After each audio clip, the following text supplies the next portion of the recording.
Reclamación, nos llaman por teléfono o nos escriben a nuestra dirección paradasolicitada@sevillatv.com y de verdad que ponemos a la mosca de la tele a su disposición, si no, compruébenlo y escríbanos. Bueno, la semana pasada, el jueves pasado, hablamos de esos presagios que tenían algunos miembros de cuadrillas de toreros, presagios que al final desembocaban en el fallecimiento de algún compañero de la cuadrilla, en una acogida dentro de la plaza de toros, circunstancias que se han ido repitiendo en algunas corridas con un fatal desenlace. José Manuel García Bautista, buenas noches. Fernando, buenas noches. José María Ramírez, muy buenas. Buenas noches, Fernando. Empezamos recordando eso exactamente. ¿De qué hablamos? ¿De presagios, de coincidencias en determinadas plazas de toros que al final terminan con un fatal desenlace? Exactamente, hablamos de un mundo como el taurino, tan hermético quizás para sus propias intimidades y sus propios presentimientos y sus propios celos dentro de lo que es ese mundo. Pues hablamos de exactamente esos presentimientos, esas corazonadas, esas premoniciones, ese extraño hormigueo que tiene en un momento dado un torero en una determinada circunstancia. Pero ¿qué pasa? ¿Que los toreros tenían la sensación de que les iba a pasar algo? Sí. El propio torero en ese caso sí se le fue anticipado que algo le iba a ocurrir, o incluso miembros de su cuadrilla quienes sabían a ciencia cierta que algo iba a ocurrir, algo trágico iba a ocurrir en ese momento en el ruedo. ¿Cuáles eran esos detalles, esos signos de alarma, por decirlo de alguna manera, que hacían que ya saliera uno a torear con todas las preocupaciones? Puedo comenzar, si quiere, por uno de los ejemplos que traigo, que fue la muerte de Joselito. Una corrida, una mala tarde en Talavera en el año 21, pues tiene en este caso un mozo, un banderillero, no, era un miembro de la cuadrilla, Blanquet, del que hablamos la semana pasada, y esta persona allí le comenta a otro compañero de cuadrilla, a Enrique el Almendro: qué raro, me huele todo a cera, algo va a ocurrir.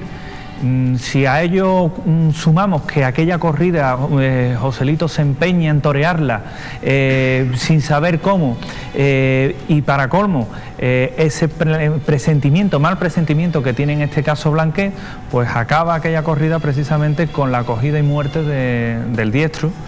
Y bueno, todo el mundo se queda quizás un poco sorprendido por esta circunstancia, que pasaría a ser una anécdota si un año después, un año más tarde, cuando Blanquet ya era parte de otra cuadrilla, en este caso de la Manuel Granero, pues en una corrida en Madrid vuelve a tener el mismo extraño presentimiento. Blanquet ve el toro y dice: me huele a cera. Se lo comenta en este caso a otro compañero de cuadrilla, a Nela. Un momentito, José Manuel, el día que alguien aquí huele a cera, que por favor lo diga, le diga que no hacemos el programa. Pues se lo comenta un compañero, a Mella, y bueno, ya empiezan a decirle: bueno, hombre, Blanquet, no empieces otra vez, no empieces. Y efectivamente, pese a que Marcial Lalanda... ¿Pero lo tomaban a guasa o...? No, se lo tomaban en serio. Estas cosas dentro del mundo taurino se toman muy en serio. Se lo vamos a preguntar a Víctor García Rayo. Es el director de toros en Sevilla, jefe de programas de esta casa. Víctor, buenas noches. Buenas noches, Fernando, ¿qué tal? Es verdad que los toreros se toman muy en serio este tipo de circunstancias, ¿no? Sí, se la toman. Fíjate que los toreros juegan en su profesión, por utilizar algún verbo, ¿no? Andan todos los días a vueltas con el alfa y el omega del universo, ¿no? O sea, con la vida y la muerte. Entonces es cierto. Lo que pasa es que también esto responde a otras épocas, Fernando, lo que estáis comentando esta noche, ¿no? Yo creo que en la actualidad el impacto de este tipo de historias es menor. Han cambiado los tiempos, cambian las circunstancias, cambian las enfermerías. O sea, hablamos de toreros que le hicieron, por ejemplo, varios monumentos a Fleming, ¿no?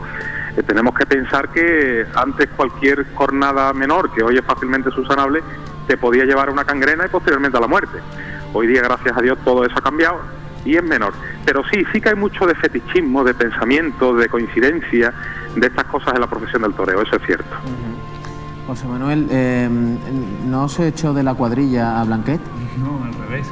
Porque es curioso que a todo ello este hombre, con ese presentimiento de ese olor a cera, que creía que era el olor de la muerte, pues se retira, deja los ruedos, y es Ignacio Sánchez Mejía quien lo repesca para el mundo taurino tiempo después. Curiosamente, en una corrida de Ignacio Sánchez Mejía, esta persona en Sevilla precisamente dice que huele a cera, Imagínate, los miembros de la cuadrilla pues se echan las manos a la cabeza y aquella corrida no pasa nada.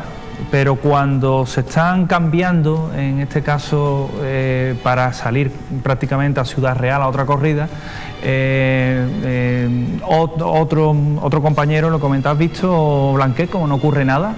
Y en ese momento le llega de nuevo a este hombre el olor ese a cera que concluye con su propia muerte. Y fallece prácticamente allí ante sorpresa y estupor de los presentes. José Manuel, has hablado ahora mismo de Ignacio Sánchez Mejía. Todos recordamos una de las poesías que lo hicieron famoso, Llanto por Ignacio Sánchez Mejía, que decía: eran las 5 de la tarde, las 5 en punto de la tarde. ¿Cómo murió Ignacio? Pues Ignacio murió también en un ruedo.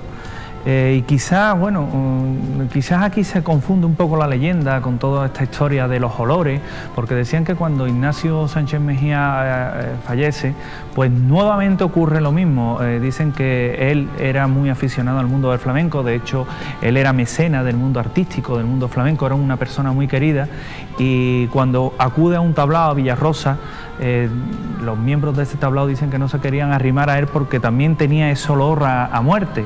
Sea como fuera, esta persona fallece y las circunstancias quizás de la muerte de Ignacio Sánchez Mejía se confunden un poco más con la leyenda que realmente con algo anormal, pero es cierto que circula esa historia también dentro del mundo taurino.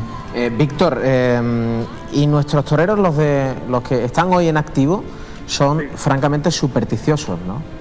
Hay de todo. Mira, yo conozco a toreros que antes de salir de la habitación del hotel, o sea, antes, justo en el momento último de salir de la habitación para ir a la plaza, tienen, por ejemplo, la manía o costumbre de dejarlo todo absolutamente encendido. O sea, todo lo que tenga que ver con electricidad, televisión, luces, cualquier tipo de pequeño electrodoméstico, cualquier cosa, todo absolutamente encendido. De hecho, este torero, del que no puedo decir el nombre, es el último en salir, para cerciorarse de que todo queda absolutamente encendido, no quiere nada apagado. Conozco a otro torero que lo que hace para matar el miedo es ver dibujos animados. Te hablo de un torero, de un tío como un trinquete, y se lleva peliculitas de dibujos animados, y él dice que es una especie de recuerdo constante de su infancia, o sea, de querer seguir siendo niño por si le pasa algo en la plaza, ¿no? También conozco a toreros que entran siempre en la capilla, toreros que no entran jamás en la capilla, o sea que en eso hay de todo. Pero fíjate, Fernando, que yo te diría que más que el miedo a la muerte, que estaréis hablando esta noche de la muerte, es más miedo a la forma de morir. O sea, yo creo que al final todos somos conscientes en todas las profesiones de que tenemos que morir. Cualquier ser humano, ¿no? Nacido tiene que morir, y eso lo tenemos asumido. De hecho, a poco que tú mires, que te digo yo, el balance de los accidentes laborales que hay en la construcción al año, pues desgraciadamente fallecen muchísimas personas, desde luego muchas más que en el mundo del toro. Pero yo no creo que sea tanto, fíjate, el miedo a la muerte, sino el miedo a la forma de morir. Y después tienen otro gran miedo, que sería el miedo al fracaso, que es un miedo ya menos físico, pero que es importante también, ¿no?, para los toreros. Pero que indudablemente hay supersticiones muchísimas, muchas, sí. Víctor, muchas gracias por acompañarnos esta noche. No hay de qué, un abrazo. No nos perdemos toros en Sevilla el viernes a las 10 de la noche, Venga, muchas gracias. Un abrazo. Bueno, gracias, José Manuel, muchas gracias. Compañero.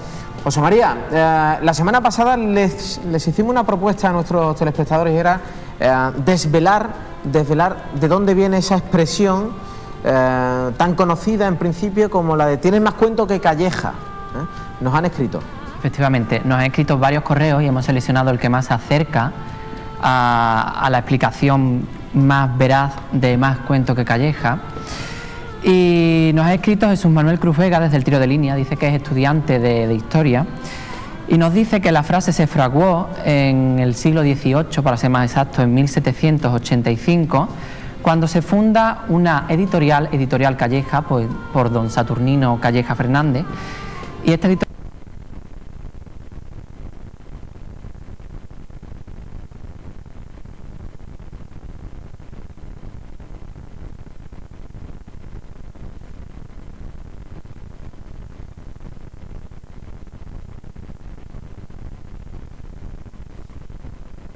¿Da usted en el blanco? Si da usted y acierta, le vamos a enviar un detalle de este programa. Muchas gracias, José María y José Manuel, lo dicho. Hacemos un pequeño descanso y enseguida...